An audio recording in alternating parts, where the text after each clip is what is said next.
Hey guys, it's me, Shaw360, and I'm finally here with my 9 Muses haul. I told you guys about a month and a half ago maybe that I was going to start collecting 9 Muses, and when I said that, I had 2 of my friends reach out to me to sell me their copies of some albums I was looking for, and then I was able to buy 2 other albums for really cheap prices from Amazon. So I'm showing you guys what I have, and hopefully this will inspire some of you to look into 9 Muses. 9 Muses is one of those groups that is just always in the background giving you something awesome. And it was weird because I've liked 9 Muses for years, but I didn't realize I liked 9 Muses. Part of it is because they're one of those groups that's lost a lot of members over the years. So the rotation changes, they change concepts very frequently, the hairstyles change, but they consistently give you very catchy singles. And I think 2015 was really a landmark year for 9 Muses because they had so many good videos and singles. And I think that's what caused them to really stick out in my mind finally for the first time. So I decided to go back and listen to the discography for the group, and I was blown away. They make some of my favorite kind of music. Very funky, very dance oriented, very disco styled. It's a dance party. Their albums are dance parties, and I love that style of music, and I really love this group. Now, the question I was asked before I began to kind of put together this haul was, can I talk about how the group's sound has changed as they've had different member changes and time has gone on? For me, because I don't know 9 Muses over time, I can't really notice the change as much, but I will say it feels like the songs that have been picked for the albums, they're going towards more of a pop sound than the kind of funk sound that the funky disco sound that they started with. However, I still feel like they're giving you very consistent albums that don't require a lot of skips. I think that the vocals are still on point. I think the new leads have more sharp vocals maybe than the smoother vocals of the previous leads. I think the leads for the previous songs, their vocals had maybe a bit more character and they were able to belt a little bit more. Whereas I feel like maybe there's a little bit sharper texture in the new leads, but that's just a personal opinion. I still think overall they're giving you frippin'-tastic music. So let's start with Sweet Rendezvous. I will say one thing though I appreciate over time. Their packaging has really improved. So this is Sweet Rendezvous. This is the front. This is the back, track list, and then this is how you open this thing, which I really don't like. I hope I can get it because there you go. It slides out like this, and then you take the flap back, and then you pull out the cards and the lyric book. And then the CD sits right there. I have the CD here because, like I said, I keep all my CDs in a binder. This is the CD. It's very pretty. It matches the theme perfectly. It all falls into place and gives a very vintage look, which I like. Even though this packaging is annoying, I think style-wise, it was put together very nice, very cool, cohesive concept. You get these individual group cards, and on the front you'll have a member, and then in the back you'll have the member's thanks, which is really nice, really lovely. There's lots of unboxings of this on YouTube, so I'm not going to do a really deep unboxing. And then you have the booklet with the lyrics and the credits and more pictures of the girls. And I think the pictures that are in this booklet are from the ticket video. So yeah, really nice. Really like this a lot. Probably my favorite songs on this particular album are News and Ticket. I love those songs, even though I love Figueroa too, but I think I like News just a little bit more. I know, sacrilege. What am I saying? And then I just love Ticket. It's got kind of a spooky, wistful sound to it, even though it's very playful, but I don't know, it has a little bit of a melancholy to it. But yeah, really good album. Next, I have this one, Prima Donna. I got this on Amazon for I think $8. I paid virtually no money for it. So before we start with looking on the inside, this is what the CD looks like there. There you go. And if you can't tell, I'm filming in the evening, so that's why there's this really gross shadow everywhere. This is the front, and it's got this kind of gold, You can see it's got like a gold reflective lettering on it. It looks almost like a storybook, like a Cinderella book or something. And then here is the back. And I love how they did the track list on here. Hopefully I can focus on that. You see how it's like kind of all a part of the decoration around the word Nine Muses. I think that is so pretty. I really, really like this. I think Gun might be my favorite song on here, even though I really like Rumor as well. But I like everything on this one. To be honest, this is a no skip. This is absolutely a no skip. So that's that. And then the CD would be here. I've already showed you the CD. And then this is the booklet. And inside of the booklet, I know, I saw this. I don't know what it is. I guess they laminated this, but the lamination, because this is an older album, I guess it like went bad over time. And so now it's got these weird cracks. It's gross.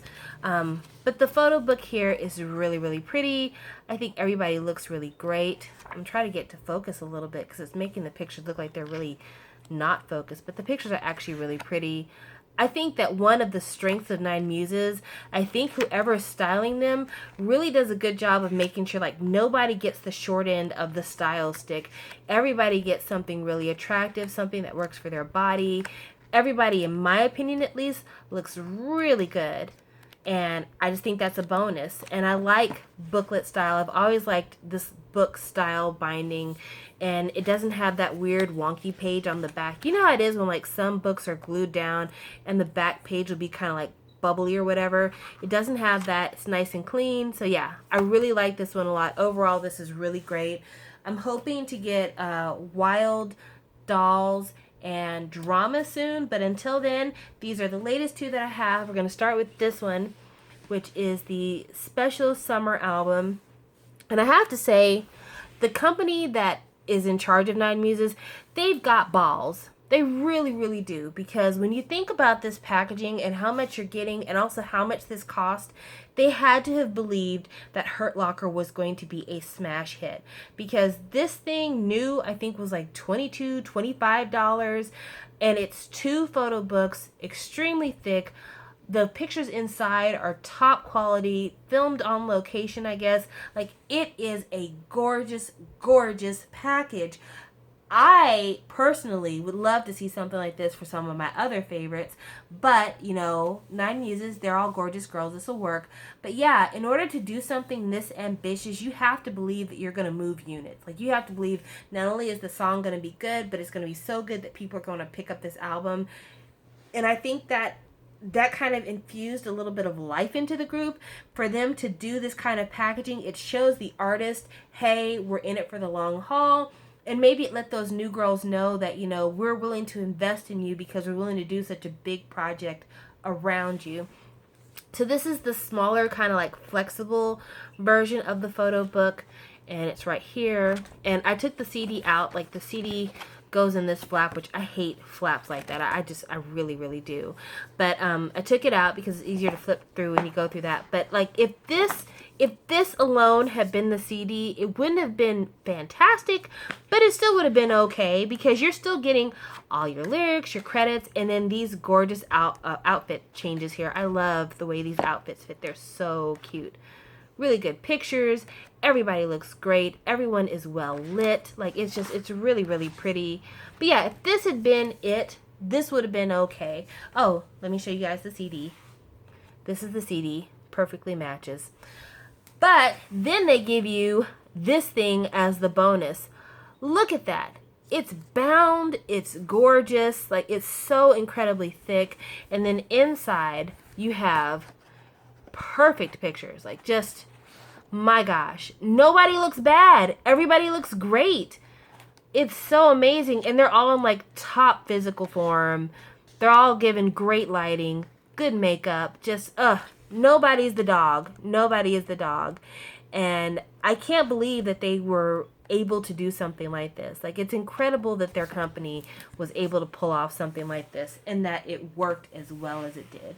And then we have their latest release, Lost, which, with all of the stuff that Nine Muses did in 2015, I don't know what they're going to do this year. We haven't heard anything from them so far, and we're already like a quarter of the way in, but they did 3 releases in 2015. They did Drama, the Spring, Summer, and then this one. maybe they're just on vacation. I don't know. But yeah, I can't imagine what they're going to come up with next because they've done so many different concepts. So this is the front. See that right there? And then this is the back where the track listing is. Hopefully you guys can see it. There you go. And I don't think I showed you guys where the track list was on the other one because I was just not thinking, but this is the track list on the other one. So can you see it? There you go.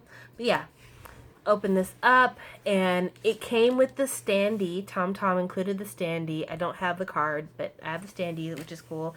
And then to match this theme, again, you've got the CD plate matching it exactly. It's like the opposite, kind of like the negative of it, you know. It's really cool. But yeah, it's got more gorgeous pictures. Everybody gets their own profile page where they can give their thank yous. Everyone looks great. You know, and it's a lot as a stylist to be able to style this many women and come up with this many unique looks, but still make them all kind of match thematically. Like, that's hard. That's not easy to do. So I really give props to their style team as well. They are working super hard with this group. But yeah, that is the last of them. I'm really happy with this. I'm so happy with everything I got that I really do want to get more. And whatever they come out with in 2016, I'm just going to buy it. I'm just going to buy it because so far they've been extremely consistent. So I can't imagine them doing anything I'm not going to like at this point. Like, it's just, they're really, really good. And then I have a couple of things I'm going to talk about in this video just because you're here and I'm here.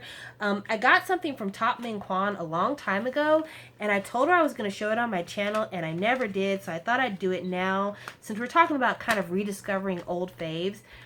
And it's this DBSK Best Selection CD.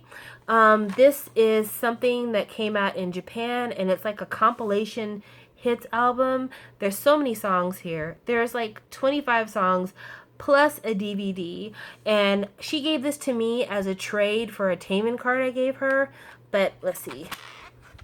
Right here is where you have the DVD, the second CD, which is disc 10, and then here you have disc 1, and then you have like the lyrics / credits book.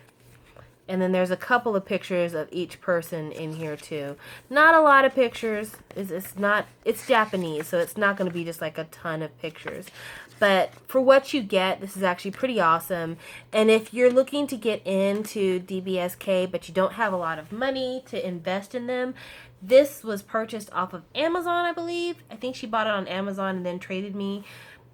Inexpensive, probably less than $10, and you get so much music, so many images, and it's just a really good way to get to know them. Now, granted, this is in Japanese, and I honestly, maybe it's because I'm used to the language at this point, I prefer them in Korean, but if you're not picky about that sort of thing, definitely check this out. I think you're going to really like this, and yeah, they're just a good group to be involved with. Like, they always deliver quality music.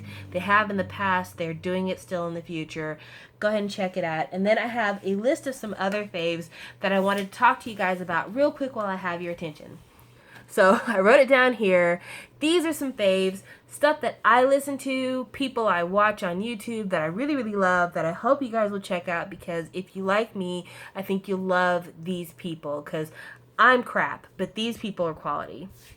So at the top, I have Sufa and I have Aggie Brown.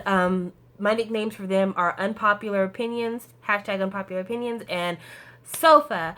And I feel bad because I'm sure Sue's probably thinking, why do you call me Sofa? But it's because every time I see your name, I always think of the Crush song, Sofa, because of the way he pronounces Sofa in the song. So I think, Sufa.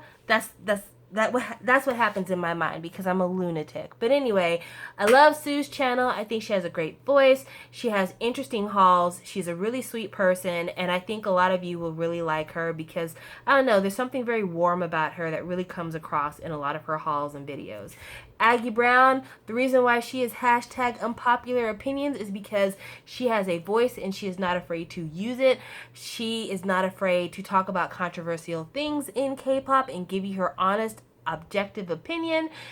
But on the flip side of that, if she loves something, she really loves something, and as a bonus, she's actually in Korea, so a lot of times when stuff comes out, she's one of the first people to unbox it because she's right there to get it like the next day when it comes out. It's crazy how much stuff I've seen on her channel for the first time that I hadn't seen anywhere else. But I love her voice. I love that she talks. And I think a lot of people on YouTube are afraid to talk, are afraid to give their honest opinions because they're afraid of internet trolls. They're afraid of people dogging them. And I feel like you shouldn't be afraid. You know, the people who are disliking your videos, the people who are maybe calling you names, they wouldn't do it in real life. And you know why they wouldn't do it in real life? Because the computer screen is the wall that they sit behind. Their keyboard are their shots fired because they can't really say it to your face. So, I mean, I always am here for somebody who's brave enough to give their honest opinion. Fuck what haters think, and that's Aggie Brown to a T for me. Another thing that I love, it's a podcast called the Jin Cha Cha Podcast. There'll be links in the description box to everything I'm talking about here. But it's two girls, one from the United States, one from England, and they discuss K-pop, and they're veterans. Like, they've been into K-pop, have lived in Korea, and they've been into the scene for, you know, at least 10 years each, I think. And so they bring a really unique, mature perspective to K-pop talk. They talk about K-pop current events. They talk about music, and I really, really love them. And if you guys liked my Dean video, a lot of what I talked about in the Dean video came from me listening to their podcast and then going and listening to the album again and doing a little bit more investigation myself. The other thing that I really love is This Week in K-Pop. It's a show with two guys whose opinion I very rarely agree with because, I don't know, they just seem like they're hypocritical over things that I love. However, it takes all kinds in order to do this whole K-pop thing, and through them, I've discovered a lot of music I would have never heard before if it wasn't for them. And by listening to them, I get a perspective that I wouldn't always take. And there have been times when they've brought up things that made a lot of sense to me, and I just never thought about it that way. So please give them a check out if you're not already subscribed to them. I will, like I said, links down below. Next, I have Kpop Terry, who I love. She's such a sweet girl. Oh my gosh.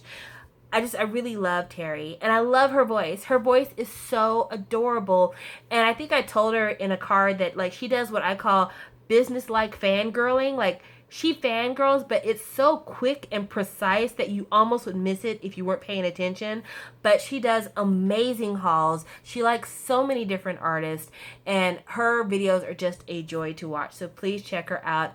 Another YouTube channel that I love, love, love, love, love is Kville, which I'm sure all of you are already subscribed to. But one of the things I love about Kville are their countdown videos. They do a top 50 video countdown every single week.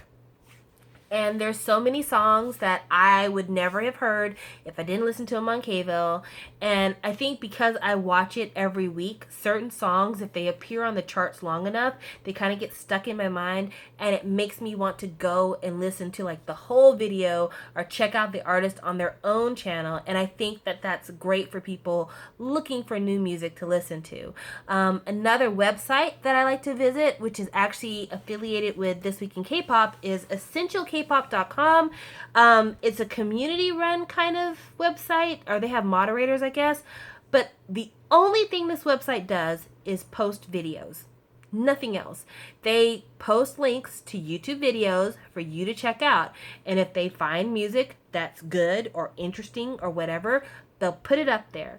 And I just think that's a great resource because some of us want to be subscribed to One The K or to CJin Music, but we don't want everything that's on One The K. And this is a website that you can go to and you can visit, and you're just going to get straight up videos. And for me, that's a breath of fresh air. I really, really enjoy that. And then lastly, I have JV Entertainment on YouTube.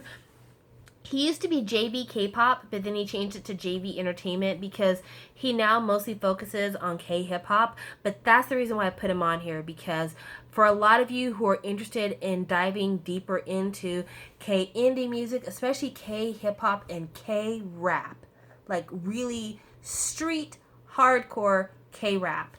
Check out JV Entertainment. Not everything he listens to is my cup of tea, and I sometimes feel like he's overly enthusiastic about a lot of people who I find kind of mediocre, but at the same time, he has so many people on his channel that I have never heard of anywhere else, and I wouldn't hear anywhere else after listening to him talk about him. But it's cool because it opens my eyes to new styles, new things, and I'm all about trying to kind of inform myself and find new things to listen to. And actually, I have to give a shout out to JV Entertainment because his channel was the first place I had ever heard of Livy. And for those of you who don't know who Livy is, she is like an R&B hip hop singer out of Korea, and her voice is the female voice from Taemin's Drip Drop song. I heard of her on JV Entertainment probably 2 years ago, and I was so surprised when later on, to my Shawwal contentment, there's her voice on Drip Drop. So yeah, check out a lot of these indie artists because behind the scenes, they're doing a lot of stuff that impacts the way K-pop sounds now. Don't think that NCTU doesn't sound the way they do because of the emerging K-hip-hop scene that's like sweeping the charts in Korea. Dean, who's selling mad units right now, thank you guys so much, and is getting a lot of downloads. He was writing songs for EXO before his own stuff came out. Crush, Primary, a lot of these other groups, they are behind the scenes people that slowly started to kind of put out their own stuff on small independent labels, and they're really growing in popularity. And JV Entertainment is one of those resources for you to kind of get in on the ground floor on a lot of this talent that maybe would be bypassed until something big comes out from them. So yeah, these are my shout outs. I hope you guys enjoyed this video and that you find some new faves. Leave some of your faves down below, and I will talk to you guys later. Bye.